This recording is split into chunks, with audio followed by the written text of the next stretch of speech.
Hi, welcome to COMP1400 Programming for Designers and Infosys 1609 Business Programming, and apparently also Infosys 2609.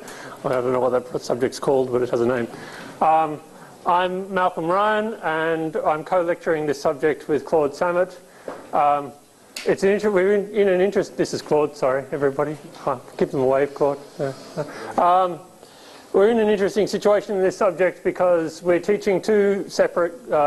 We've got combined lecture streams for these two subjects, but you'll have separate labs, assignments, and assessment tasks, and exams, probably. And so I'm the person who is in charge of COMP1400, and Claude is in charge of 1609 and 2609. So if you have particular inquiries, talk to either of us. Hopefully the material, the material in the lectures will apply to everybody, but you'll have slightly different, because of the demands of your subject, you'll have slightly different criteria for what you're assessed on and such like. So this is the first time we run these two subjects together. So it's all a little bit of an experiment. So hopefully you'll bear with us. Just come sit right down the front. Nice to see you. Welcome. Thanks for joining us. Anybody else? All right. So just out of curiosity, hands up if you're in the COMP1400. Okay, and hands up if you're in Infosys. Okay. Infosys over that side of the room, 1400 this side of the room. You are allowed to talk to one another. So you know, if you so desire. So yeah, like I said, two classes, one lecture stream, but separate labs, separate assignments, separate exams. Hey, come in. So for those of you who are here doing for COMP1400, I'm the lecturer in charge. My name is Malcolm. There are course web pages at this site. If you want to do any class-related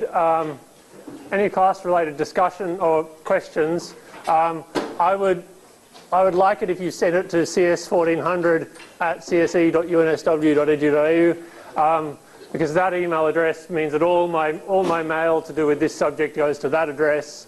If you send it to my personal mail address, then it'll get mixed in with all my other, work, social engagements, random spam from companies wanting to sell me Viagra, all that sort of stuff. So if you do want to sell me at Viagra, please state it so clearly in the title so that I can delete you quickly. So yes, please send email about COMP1400 to that address. Tim Wiley, who couldn't be here today because he's still somewhere in the US, is going to be the subject administrator for both subjects. So he'll also be subscribed to that address, and so he might also be the one responding to your mail rather than me. And Sim Mortner, who also couldn't be here today, is tutoring most of the subjects, so she'll probably also be dealing with some of the mail on that. So if you send an email to CS1400, it'll get sent to all three of us, and one of us will be able to deal with your problem. If you send it explicitly to me, then it'll go in my enormous long list of mail, and I may or may not get around to dealing with it. So we can have a look. Before we do that, this is the Programming for Designers website. It's still got all of last year's Programming for Designers information in it, which is a little bit out of date. But the one thing that I have updated is the course outline, which we won't go over now, but there's a whole, if you care to read, there's a whole bunch of details about what's in the syllabus, and some other things. We'll talk about some of this today, but you should read through this sometime this week in order to know about what's going on for this subject, for the COMP1400 people. For the Infosys people, we have a parallel website, which is the same URL except it's INFS1609 at the end. And this is, oh look, Claude's filled out some information on this page. So that's the same thing. Course announcements for each subject will go up on the appropriate web page. So you should keep an eye on these web pages to know what you need to know about course announcements and such like. Back to where I was. So for those of you who are in Infosys, Claude is your lecturer in charge. He's the person you should refer to. There's an email, a contact email for that subject, which is IS1400. Correction, that's IS1609. IS1609, because I typed that in wrong. I obviously cut and paste disease. Okay, let me just go back here. IS 1609. Whoops, 1609. There we go. This is on the fly lecture note creation. IS 1609, like I was saying. And if you, I'm sure Claude would appreciate it if you sent contact emails to that address rather than to him directly. And again, Tim is the subject for that, and subject admin for that is also the tutor for that. And we might have another tutor lined up for that as well, depending on how things pan out this week. You should have all enrolled in a tutorial when you signed up for the subject. Has anyone not got themselves a tutorial time or a lab time? Good, okay, that's reassuring. Some of the labs were a little, or at least some of the labs for COMP1400 were a little full. Hopefully that won't be a problem, but because we were expecting some people to drop out. But we might need to, if the labs are too full, we might need to create another lab time, but we'll deal with that next week when it becomes an issue. Labs don't start until next week. Yep, sure. Can I say it's really important that you check both of these websites, because we will, if we make an announcement about an assignment or updates or anything like that, we will expect you to have read and know. Okay, so there's no excuse like say, oh, I didn't hear from the lecturer or I missed the lecture. All the announcements will officially go to these websites, so you really must be regularly reading these things. And in fact, I have a slide on exactly that. This is what I love about tag team lecturing, is that one lecturer always butts in with what the other lecturer is about to say. So yes, it is your responsibility to keep up to date with announcements. They will be posted on those web pages. We won't necessarily be sending out emails unless it's something of vital importance that you make sure you get it as quickly as possible. You really should be checking that website often, and if you haven't yet learned what an RSS feeder or an RSS reader is, you should go out and find out, Google for RSS reader and find out what they are, because that's a really convenient way of keeping up with all your blogs. So like I said, we're running labs in this subject. Both streams have labs. Programming is one of those things that you can only learn by doing it. You can't learn it just by turning up to lectures and taking notes.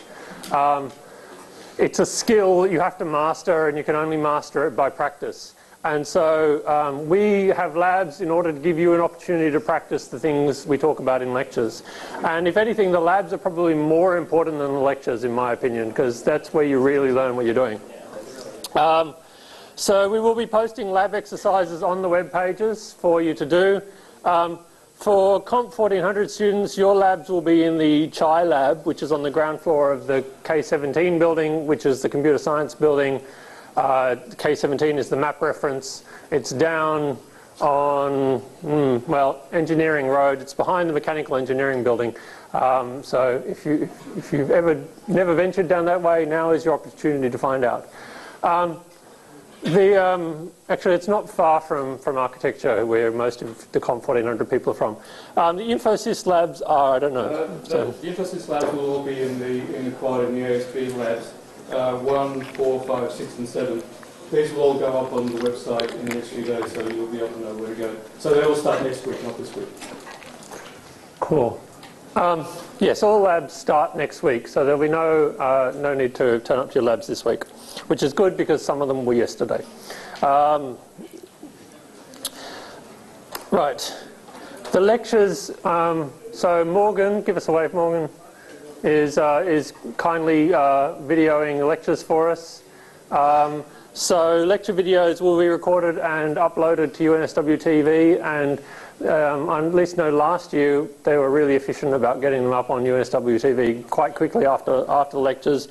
But things go wrong with the video lectures, and videos are just not a substitute for attending the lectures in person. So we don't make any guarantees that the videos will always turn up every week. Sometimes, something goes wrong somewhere along the line. So if you miss something important because the video didn't get up, or part of the video was missing, or something you just missed out on, we will not be offering you any special consideration. So don't come to me saying, oh, apparently my friend said you said in lectures that blah, blah, blah, blah, blah, but I didn't know that because I didn't come to the lecture. And the video hasn't got up yet, because I will not give you any sympathy. The videos are there for you to revise the lectures, essentially. What I like about the videos is that I can go at a roaring pace through the lectures, which I tend to do. I'll usually try to slow down, but you can then go back later and watch me, and then go back, and when you don't understand what I do, go back again and watch me again and watch me again and watch me again, and until you finally understand what the hell I'm talking about. Or, you could actually ask me to slow down, not speak quite so quickly. I've had a lot of caffeine this morning, so I'm still getting over jet lag from last week. So, if I talk too fast, please do ask me to slow down. And if you want to make mashup videos of me doing crazy things, the videos are all under Creative Commons, I believe. Is UNSW still doing Creative Commons? So you can do like cool mashup videos, setting me to music and doing funny things. That'd be great fun. Because I want to be the next big internet meme thing that goes around the world. Claude probably doesn't, so don't do that for him. Okay. Right. Good. So then assessment. So like I said, because of the requirements of the two different subjects, we actually have completely separate assessment schemes, which is where this is going to get a little hairy. So you do have to pay careful attention to, when we talk about assessment, what is COMP1400 assessment and what is Infosys assessment. So again, I'm the person in charge of COMP1400, so if you're in COMP1400 have questions about assessment, ask me. Claude is in charge of Infosys, so if you want to ask him about your assessment, ask him. Yeah, that makes sense, doesn't it? So for COMP1400, I have, this is the breakdown of assessment. Actually, I think that's wrong. I think I said, never mind. Okay, so essentially there will be 3 assignment tasks, which will be short programming tasks that you'll do, that you hand in during session. In the last week of session, in your labs, we will be running a prac exam. So you'll be given some programming tasks to do there on the spot. Obviously, they'll be shorter than your assignments because you only have 2 hours in which to complete the tasks. But the aim of the practical exam is just make sure that you actually you were actually the one who did the assignments, essentially, because I'm happy. Really, the assignments are really there. They're not heavily weighted. They're there as learning tasks, and so I don't mind too much if you cooperate on the assignments. I do care that you don't just plagiarize your assignments, but the assignments are there for you for you to learn from, and so the assignments. I'm not really concerned about overly about whether you cooperate with each other. In fact, some of the assignments will actually be pair assignments, and so you'll be working together with somebody else. The prac exam is there to make sure at the end of it all that you actually are able to do stuff on your own. And so the prac exam will be a 2-hour thing where I will give you something like maybe 3 small programming questions, and you have to do them on the spot. And then there'll be a written exam in the normal exam period, which will be like more of the book information and your ability to read code and understand it. I think I wrote somewhere in the course outline that this was actually 40% and this was actually 30%. So I might actually just change that right now, so that when I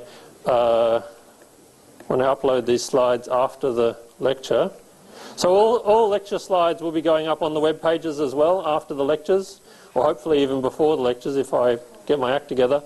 There you go. See, that's what it's meant to say. Yeah, so this is the main breakdown. I didn't actually have anything else to say on that. I don't know what the Infosys assessment is, so I can hand over to Claude now. Is this a familiar theme? For information, I don't have the slide here. The information system is you're also going to have 3 assignments, but the breakdown's different. 10% will be for attendance at the lab, so you must attend the lab. 10% each for 3 assignments, and 60% for the final exam. There won't be a crack exam like COMP1400. Okay, because the thing is that your lab hours are different from the COMP1400. So we have to have, so it's 10% attendance, 30% total for assignments, and 60% for the final exam. Cool. All right. So it's kind of different. So you need to, I will write that in, I'll write this in here before we put these slides up on the lab. But you do need to pay attention to the differences because, yeah, obviously you're getting assessed differently, and that's kind of important. So the course will be taught using Java and BlueJ. Java is a very popular object-oriented programming language, widely used all over the shop by lots of different people. BlueJ is an interactive development environment that's specifically designed for beginning programmers to expose the parts of Java that you want to see as a beginner, rather than throwing you in the deep end with all the full complexity of Java. And so you're able to build anything you can build in Java, you can build in Java with BlueJ, but BlueJ kind of shows you the bits you want to see at the beginning first and hides the bits you don't want to see until later. I'll tell you now which, this is the textbook. This is the textbook specifically written for using BlueJ, and I actually think it's quite a good textbook. I really recommend you all get a copy. We'll probably be doing lab exercises taken from the textbook, so if you don't have a copy, it'll be a bit difficult for you to do the lab exercises. BlueJ is, both Java and BlueJ can be downloaded for free and are multi-platform. So I'll be using, if you're in COMP1400, you'll be using BlueJ under Mac OS. I'm surprised I didn't get a groan. Usually when I say Mac OS, I get a groan from half the class. And if you're in Infosys, you'll be doing BlueJ under Windows. Anyway, that was really half-hearted. Come on. So who, just out of curiosity, who's a Mac person? Who's a Windows person? See. Who's a Linux person? Oh my God. What are you doing here? All right. Who's a PlayStation? Never mind. I also teach the game design subject, so I'm going to put in a little ad now, game design. If you like my lecturing, you might also like lectures by. So anyway, if you go to this URL, and if I click on it, let's see if this works. Oh look, hey, that's cool. That's the BlueJ website. There's stuff over here about the BlueJ textbook. If you go to download, you can download BlueJ for Windows, Mac, Debian, Ubuntu. Hands up if you know what that is. Cool, same Linux people. And all other systems. I wonder what that is. Oh, that must be also Linux. So download the appropriate version. The book comes with a CD of which has the, or a DVD which has the software on it, but it's probably an older version, so you might want to download the version off the website. Again, like I said, programming is something you learn by doing, so you should make sure you download a copy and that you can play with at home and do stuff at home, especially if you're going to do your assignments at home. The nice thing about this is it's multi-platform, and so we should be able to, you should all be able to get a copy and run it. But you should be just spending time experimenting with it and seeing what kind of stuff you can do, because you'll learn more by playing around with it, and rather than just by doing the things that we tell you to do. That's BlueJ. Whoops, wrong screen. Well, where did Keynote go? Come back, all is forgiven. And that's, like I said, that's the textbook, Objects First with Java. It's quite a good textbook. It has its own website there, which is off the BlueJ website. It has an errata and some other bits and pieces on there that you might want to check out. How are we going time-wise? Okay. So I'm going to start. So who knows what that does? Oh dear, you're all going to do terribly. Oh, no, okay. Okay. So that's a nice piece of Java code. If you can't understand that, we're going to have... No, okay. Who knows what that says? Okay. That is the first paragraph of Plato's the Republic. All right? So if I was teaching a philosophy class and put that up as the first thing you saw, you think that I was insane, right? Well, the same for this, right? This is not programming. This is kind of what the end result of programming looks like, hopefully, but this is not programming. And in fact, to somebody like me, that says exactly the same thing as that, and says exactly the same thing as that, and says exactly the same thing as that. So programming is not about learning a particular language. You're going to have to learn the details of Java along the way, and Java is a weird and obscure language for someone who's never programmed a computer before. But really, programming isn't about the language, and because to me, all of these are the same program. What programming is about is learning to think about procedures. So it's learning to think about a process and break it down into a sequence of instructions. And so that sequence of instructions then has to be expressed in some way that a computer can understand. But learning the language to talk to the computer isn't the first thing. You have to do it eventually, because eventually you're going to have to be able to write it in some programming language. But the first thing you need to do is actually understand what is the program you want to write. What are the sequence of instructions you're going to do? Once you've got that worked out, you should be able to write it in one of these languages.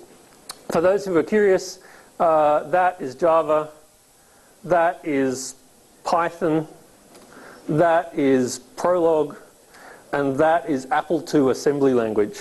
And I had to go back a long way to remember how to do that. I learned how to program that when I was in primary school. Yeah. Which will also tell you that something I should say at this point, which is that I've been doing this a long time, and I sometimes forget how difficult it is. So if I launch too quickly into stuff and you don't understand, please remind me that I'm going too fast. Because, yeah, like these things now, I learn a new programming language every year, essentially, over the last couple of years. And so these things this is all second nature to me now. And so sometimes I forget just how hard it is when you're starting out. So do remind me if I rush ahead and you don't understand. Please feel free to ask questions. Feel free to put your hand up and go, I really don't get what you just said. Can we please go back over that again more slowly? I'll try to illustrate everything with several different examples so that we can go through it in a couple of different ways. I'll try also to motivate it in terms of things that you each might be interested in programming. Obviously, you're coming from different disciplines. What you're going to be using computers for will be different. But the cool thing about a computer is you can really do anything with a computer. It's the universal machine, if you like. It's a machine that can do whatever you want. And so I want to show you how, as long as you learn the skills of thinking procedurally, you can make a computer jump through hoops and do whatever you want. So procedural thinking is learning to think about things in terms of step-by-step procedures. Learning to break down a task into a sequence of steps. And then when you know what sequence of steps you want, you then convert that into a language that the computer can understand, and then the computer does it for you. So I like to start by talking about pancakes. Who knows how to make pancakes? Anyone want to explain to me how to make pancakes? Somebody over there had their hand up. You had your hand up, go on. Okay. Another thing that I should point out at this stage, I have what's called a lazy eye, or a strabismus, which means this eye goes off and wanders off and looks at whatever it feels like, while this eye is actually looking at whatever I'm looking at. It means that if I point at you and you think that I'm looking over your shoulder, I'm probably looking at you. It happens. I get people going, is he looking at me? This eye. So it might mean that my face is pointing that way, but my eye is looking towards you. It's kind of creepy, but you know, whatever. You learn to live with it. At least I can see out of both eyes. If you're interested, there's a difference between amblyopia and strabismus, which I learned recently doing a project with the School of Optometry. Amblyopes can't actually see out of their lazy eye. The brain never learns how to use it because it's always pointing in the wrong way. Strabismus is just your eyes don't line up. So both of my eyes work, but they don't work together, which means that I can't see 3D. So I'm not going to go pay a lot of money to go see Harry Potter in 3D. Because it doesn't even work in real life for me. Anyway, I'm getting off the track. Programming is like pancakes. We were talking about pancakes. Going to actually important things. Okay, so how do you make pancakes? Eggs and flour. Eggs and flour. Oh, I'd like to give you a round of applause because you didn't say buy one of those supermarket things and just pour in the water. They make vile pancakes. Okay, pancakes essentially eggs, milk, and flour. 1 cup of eggs, 1 cup of flour, 1 cup of milk, 1 egg. Mix them together and then put them in the pan. So programming is like writing a description of how to cook something. This is the nearest everyday example that I could think of. If you were going to explain to somebody how to cook something, you'd write maybe a procedure something like this, which says, if you want to cook pancakes, what you need to do is first take your ingredients, put them in a bowl, beat them, heat the frying pan, pour the mixture into the pan, you wait for the bubbles, you flip your pancakes over, you wait 30 seconds until they're brown underneath, you then transfer them to a plate and then you repeat and repeat until you've made all your pancakes and then you eat them. Or if you're like me, you get to like step 8, then you eat the pancake, then you go back and make another one, you eat that and so forth. Because they're nicer when they're hot rather than when they're sat on the plate for a long time. So programming is like doing this. If I gave you the task of explain how to make pancakes, programming is then working out the sequence of steps. And making pancakes might be something you do just naturally and never really thought about what the process is. And so programming is like that process of thinking, well, I know how to solve this, but what's the sequence of steps that I do when I solve it? Well, okay, the first thing I do is that I get the different ingredients and I put them together in the bowl. And then what do I do? Well, okay, the next thing I do is that I, mix it up into a mixture. And maybe your procedure for making pancakes is kind of different to this. Who knows? But there might be lots of different ways of making pancakes, but it comes down to working out a sequence of steps that you can then give to another person, or in our case, give to a computer, and the computer can then execute that sequence of steps. The important thing here is to not leave out any steps, right?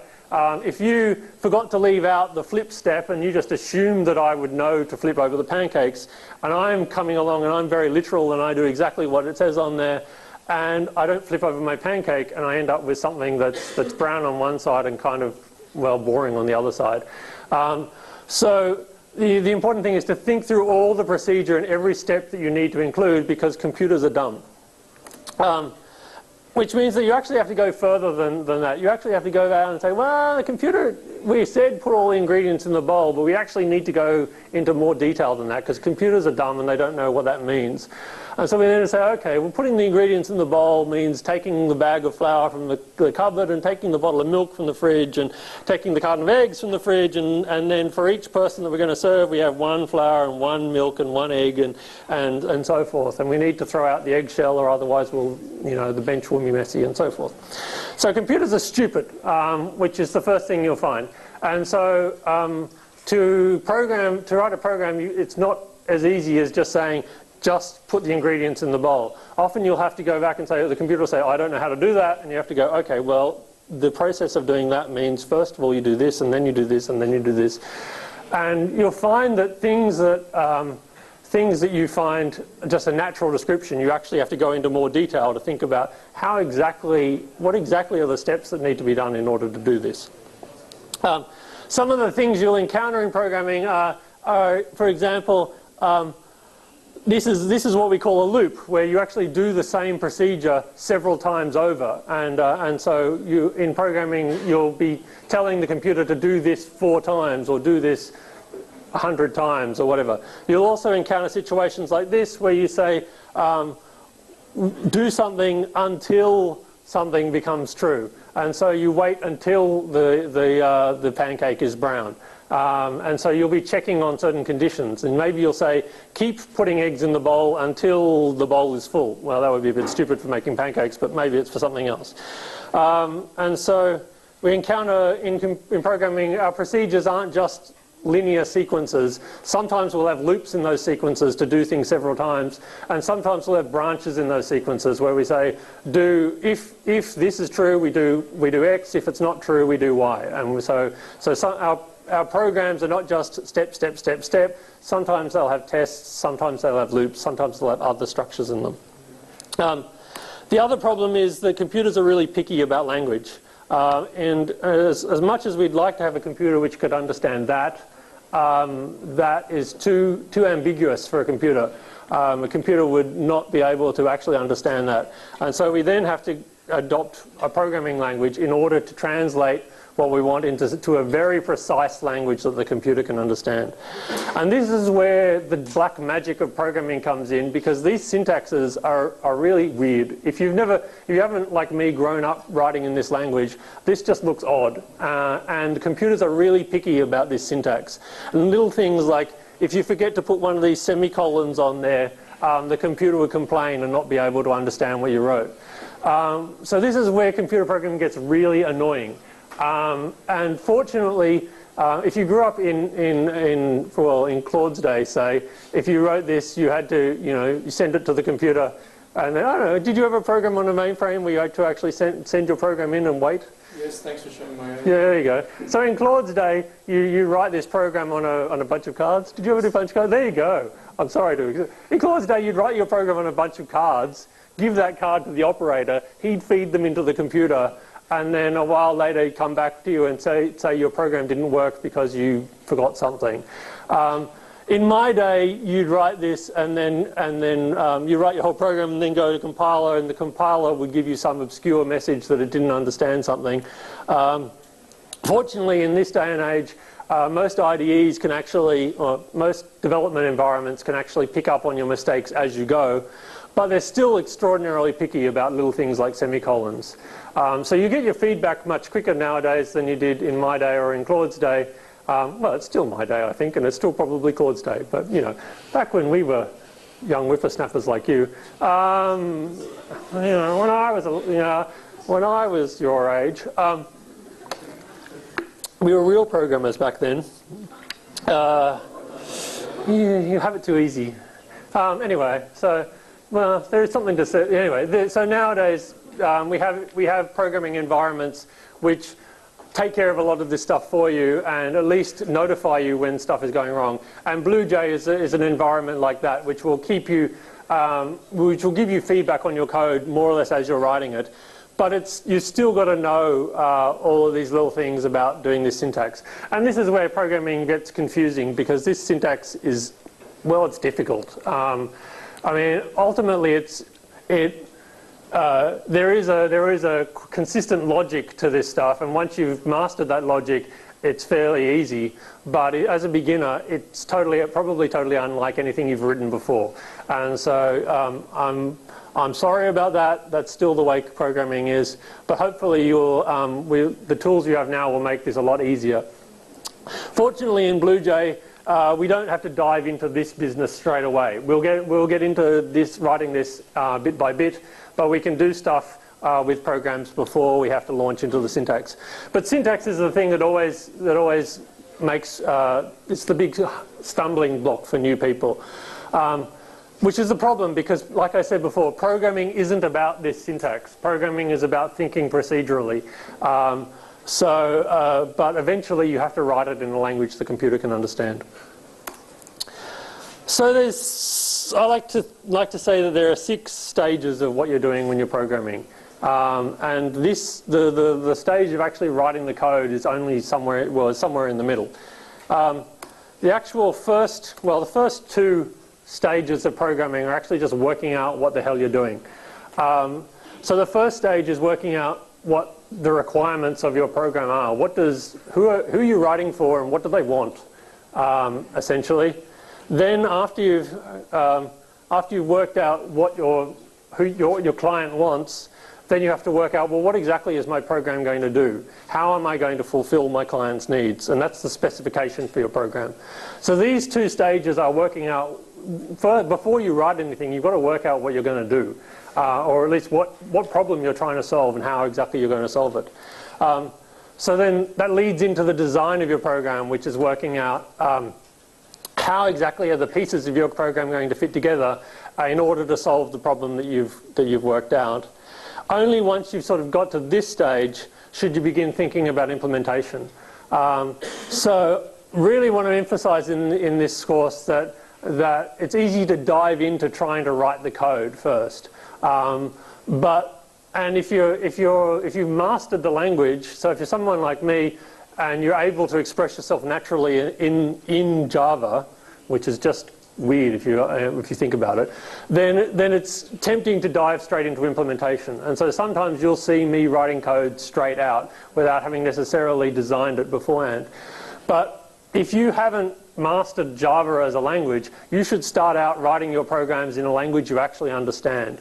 And so one of the emphasis in this course is going to be the idea of actually designing your code first and doing what we're going to call storyboarding and flowcharting your code, and then going on to implement what you want.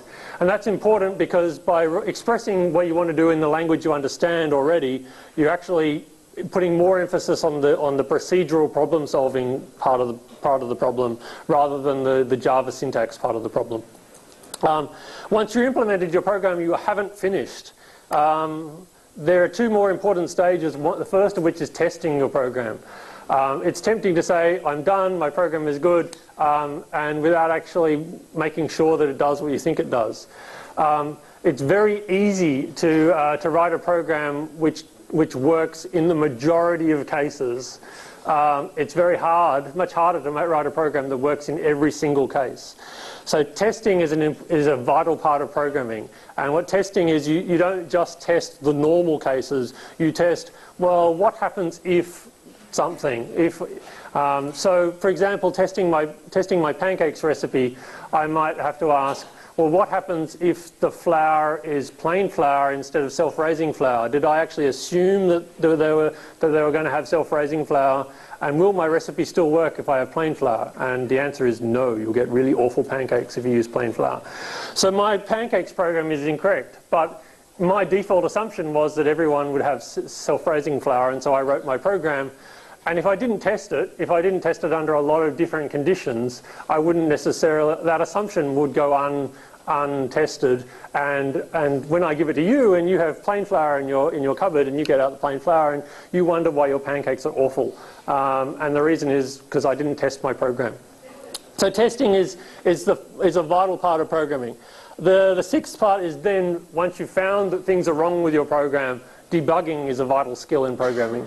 And so we'll talk about how to do this as well, is that programming is inevitably, even for the best of us, programming is inevitably a cycle of implementation, testing and debugging, and going back and implementing and re-implementing and testing and debugging until you've made sure that all your tests run perfectly. Debugging is a skill in itself, and so we're going to be spending some time in the subject as well, teaching you how to debug your programs, how to find out what's wrong and fix it. And that can actually be a kind of a dark art. So we'll be sort of teaching you the practices of how to find the bugs and work out what they are. I lied when I said there's 6 stages of programming. There are actually 7. Oh, here we go. So there's that in pretty coloured text. Summary: what does your user want? What should your program do? How is your program going to work? What makes it tick? That was probably a pretty lame way of explaining that one. But how are you going to actually implement it? Testing to see if it actually works. And then when inevitably it doesn't work, finding out, debugging is working out what went wrong and trying to work out how to fix it. So, so in pretty colours, because, you know, I like making pretty colours in my slides. But I did lie, there are actually 7 stages. The 7th stage is documentation. Throughout this whole procedure, you should be making sure that your code is documented, by which I mean that your code is readable and understandable for human beings as well as for the computer. Good code has 2 purposes. the first purpose is it tells the computer what to do. And this is kind of vital because otherwise it won't work. So your code has to be written in a way that the computer can understand and do what you want it to do. But it also has to be written in a way that a human being can understand what you're trying to do. And even in the case where it's a short program that you may never expect to look at again, somebody down the line will have to look at your code later and work out why it doesn't do what it's meant to do, because inevitably your code will have something wrong with it. That somebody sometimes is you, several months or years later, having forgotten everything that you were thinking at the time, and you'll look at that code and go, what the hell was I on? Sometimes that code will be somebody else. That person will be somebody else who's filled your job after you've left it, and they will be looking at your code and going, "Oh my God, you mean I have to work on this?" And they will say lots of rude things about you. And trust me, I have worked in both situations, on my own code later and on other people's codes, and the amount of swearing varies proportionally to the amount of care that the user took in writing their code in an understandable way in the first place. So bad style looks like this. This is a perfectly functional piece of code. In terms, it does exactly the same. Would do exactly the same thing as the piece of code that we showed you before does, but out of some sense of efficiency, the programmer has decided to make all the names really short and bunch everything together. And actually, this is pretty good. I've seen code that looks more like, let's see if we can do this, that might look something like this. Let's just put that down there, and let's take this and no, let's put that on that line. Let's remove this white space because this space is ugly. We don't need space. Space just makes our program too long. So let's just bunch all this up, and we can put this line up here. Come on, up there. There we go, and everything. So we end up with code. I've seen code that looks more or less like this. And I've seen code that looks more or less like this from computer science students who should know better. So you end up with an awful mess that works. This will work just fine. The computer doesn't care how much space there is. The computer doesn't care what things are named. But if I ever had to actually implement, go back and understand this code later, I would absolutely hate the person who wrote this. So again, I have to emphasize all the way through this course that the good code is code that is readable. And you may think that all code is unreadable at the moment, but I tell you the truth, there is code that is readable and code that is not readable. And there is code that is friendly to the next person to come along, and code that is distinctly unfriendly to the next person who comes along. And we'll talk about ways of making your code more or less friendly as we go. But this is a sort of example of what you might do to make your code a little bit more friendly. Part of it is giving good names to things. So rather than giving an obscure name like adding to this method, we call it add ingredients. So we have some idea it's about adding ingredients maybe. We have our variables, which we'll get into, name things. So this probably is the flour and this probably is the milk. You have no idea what this programming language is, but at least you begin to see, okay, this is something to do with taking flour and transferring some flour into a bowl, and this is something to do. And we've also got some comments in here. These lines with slashes at the beginning are comments.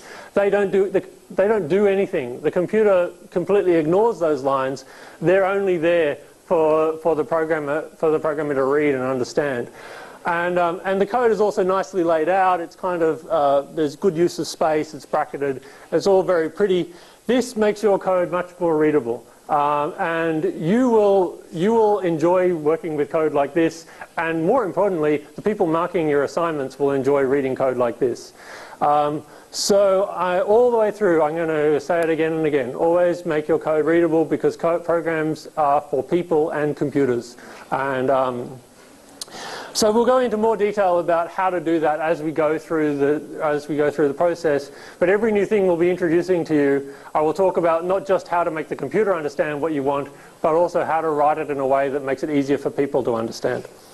And I'll refer back to this. The textbook has a style guide which is a standard kind of document which tells you a consistent way of laying out your code so that it is written in a way that the reader expects it to be written, more or less. So one of the most important things about good style is really consistency. There are a lot of different ways you can write your code, and it doesn't matter which one you choose, it's more a matter of consistently sticking to one way of writing your code.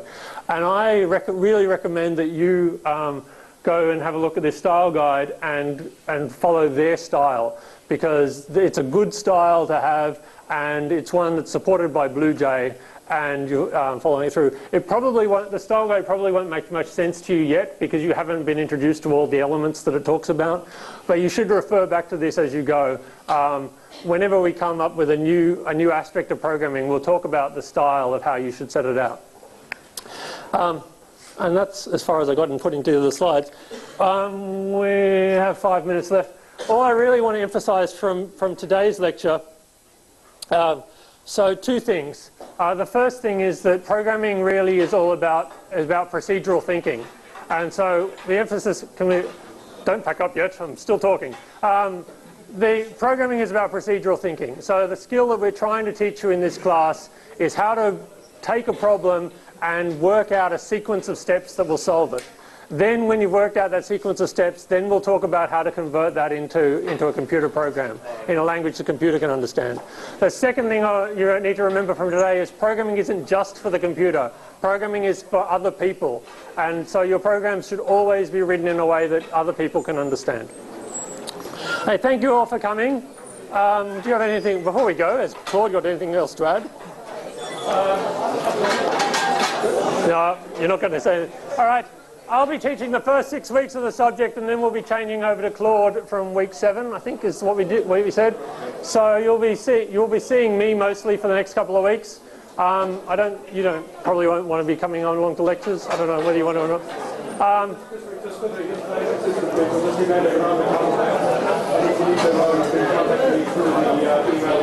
Yeah. So that being said, all right, see you later.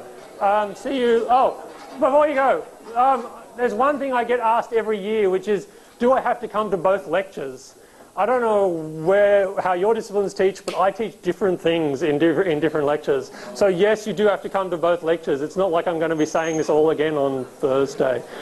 So yes, the 2 lectures are different, and you do have to come to both. Thank you. See you Thursday.